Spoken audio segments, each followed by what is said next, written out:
नमस्कार प्रणाम। अमेरिका के न्याय मंत्रालय ने 17 अक्टूबर को भारतीय नागरिक विकास यादव खिलाफ भाड़े पे हत्या और मनी लॉन्ड्रिंग का मामला दर्ज करने की घोषणा किया है। ये मामला साल 2023 में न्यूयॉर्क शहर में अमेरिकी नागरिक और सिख अलगाववादी नेता गुरपतवंत सिंह पन्नू के कत्ल की नाकाम साजिश से जुड़ा है। अमेरिकी अधिकारियों का कहना है कि पन्नू की हत्या की साजिश में विकास यादव की अहम भूमिका थी।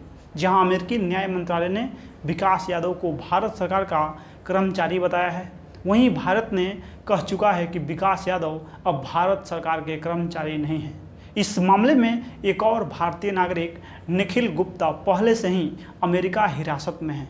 अमेरिका ने विकास यादव और निखिल गुप्ता पे भाड़े पे हत्या की कोशिश का आरोप लगाया है, जिसके लिए वहां के कानून के मुताबिक अधिकतम 10 साल की जेल की सज़ा का प्रावधान है। साथ ही दोनों अभियुक्तों पे भाड़े पे हत्या करने की साजिश रचने का भी आरोप लगाया गया है, जिसके लिए भी अधिकतम 10 वर्ष की जेल की सज़ा का प्रावधान है। दोनों पर मनी लॉन्ड्रिंग की साजिश रचने का आरोप भी लगाया गया है, जिसके लिए अधिकतम 20 वर्ष की जेल की सज़ा का प्रावधान है।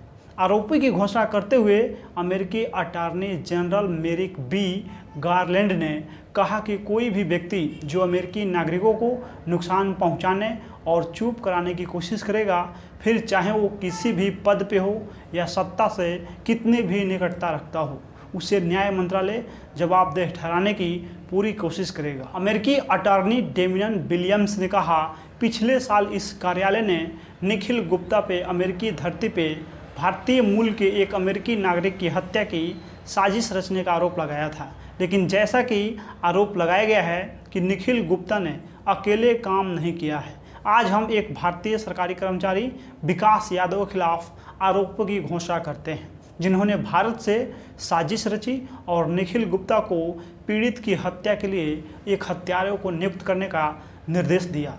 विलियम्स ने यह भी कहा कि अमेरिकी नागरिकों को नुकसान पहुंचाने की कोशिश करने वाले सभी लोगों के लिए ये मामला चेतावनी की तरह है। अमेरिका ने जो आरोप दर्ज किए हैं, उनके मुताबिक विकास यादव उर्फ अमानत भारत सरकार के कैबिनेट सचिवालय में कार्यरत थे, जो भारतीय प्रधानमंत्री कार्यालय का एक हिस्सा है। अमेरिका के मुताबिक विकास यादव भारत की खुफिया agency research and analysis wing raw के लिए काम करते थे, जो कैबिनेट सचिवालय का हिस्सा है। अमेरिकी न्याय मंत्रालय ने कहा है कि विकास यादव ने अपने पद को वरिष्ठ फील्ड ऑफिसर के रूप में बताया है, जहां उनकी जिम्मेदारियां सुरक्षा प्रबंधन और खुफिया प्रबंधन है। अमेरिकी अधिकारियों के मुताबिक विकास यादव ने अपने नियोक्ता का पता नई दिल्ली में सीजीओ कॉम्प्लेक्स के रूप में सूचीबद्ध किया है, जहां रॉ का मुख्यालय है। साथ ही अमेरिका न्याय मंत्रालय का कहना है कि विकास यादव ने केंद्रीय रिजर्व पुलिस बल में भी काम किया है, जो भारत का सबसे बड़ा अर्धसैनिक बल है। विकास यादव ने वहां अपना पद सहायक कमांडेंट के रूप में बताया है, जिसके पास 135 लोगों की कंपनी की कमान थी। अमेरिका ने कहा है कि विकास यादव के बारे में मिली जानकारी के मुताबिक उन्होंने काउंटर इंटेलिजेंस, बैटल क्राफ्ट, युद्ध कला, हथियार और पैरा ट्रूपर प्रशिक्षण हासिल किया है। हत्या के लिए कथित तौर पे एजेंट हायर करने के लिए पैसे के लेन देन की तस्वीरें, जिसे अमेरिका द्वारा जारी किया गया था। अमेरिका का कहना है कि 53 वर्षीय निखिल गुप्ता उर्फ निक एक भारतीय नागरिक हैं और विकास यादव के सहयोगी रहे हैं। अमेरिका न्याय मंत्रालय के मुताबिक निखिल गुप्ता ने विकास यादव और अन्य लोगों के साथ बातचीत में इस बात का जिक्र किया है कि वो मादक पदार्थों और हथियारों की अंतर्राष्ट्रीय स्तर पे हो रही तस्करी में शामिल हैं। पिछले साल अमेरिकी न्याय मंत्रालय ने निखिल गुप्ता के खिलाफ गुरपतवंत सिंह पन्नू मामले में भाड़े पे हत्या की कोशिश का आरोप लगाया था।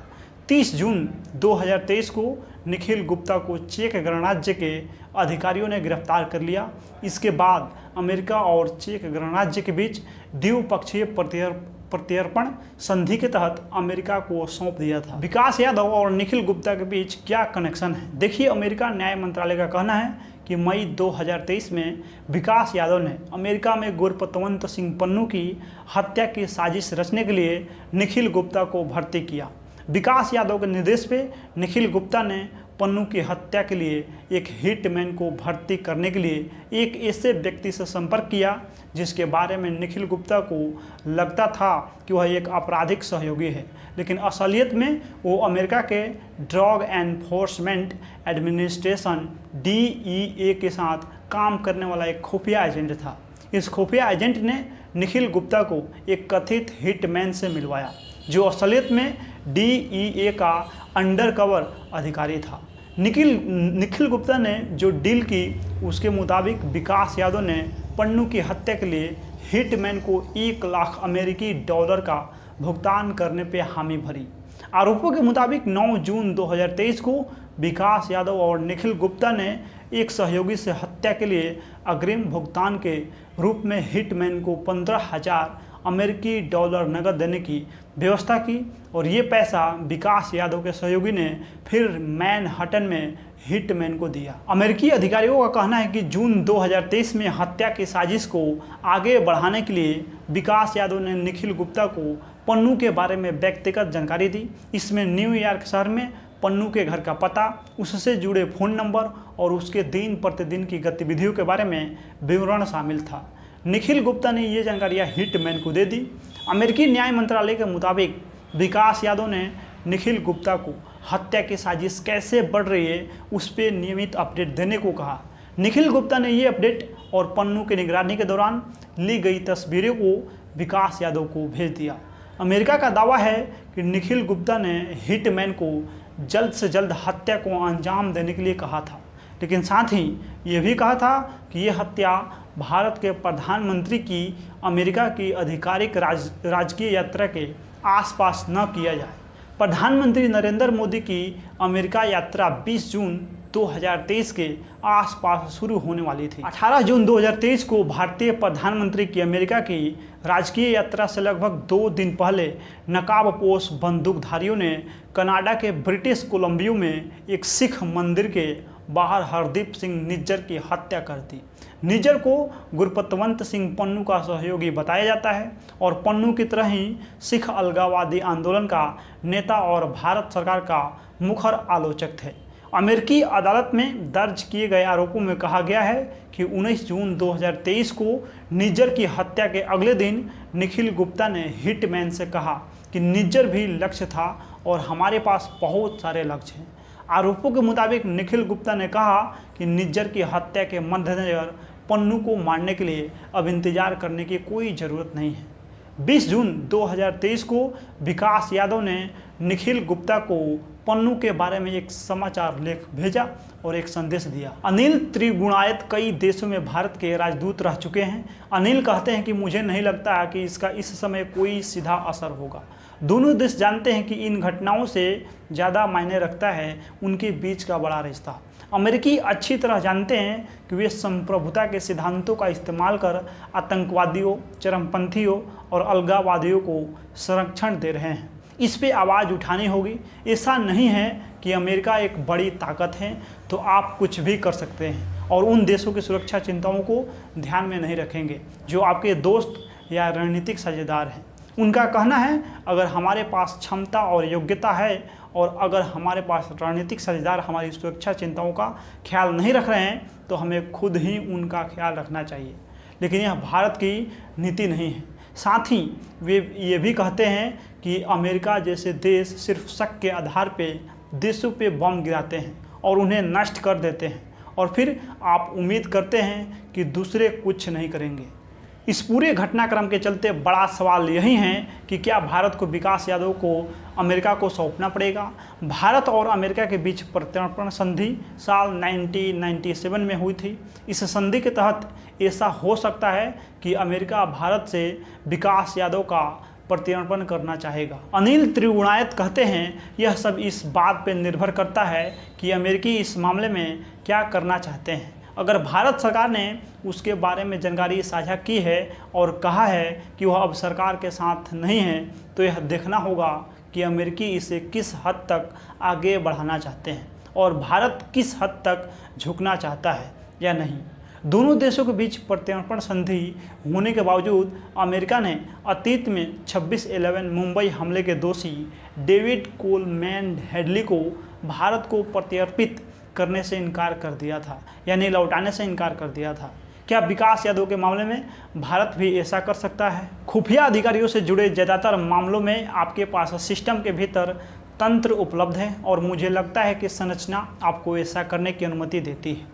आप जटिलताएं पैदा कर सकते हैं, आप देरी कर सकते हैं और ध्यान भटका सकते हैं, संदर्भ बदल सकते हैं और आप कानूनी व्याख्या को इस तरह से आगे बढ़ा सकते हैं कि उसे अमेरिका में प्रत्यर्पित होने से रोका जा सके।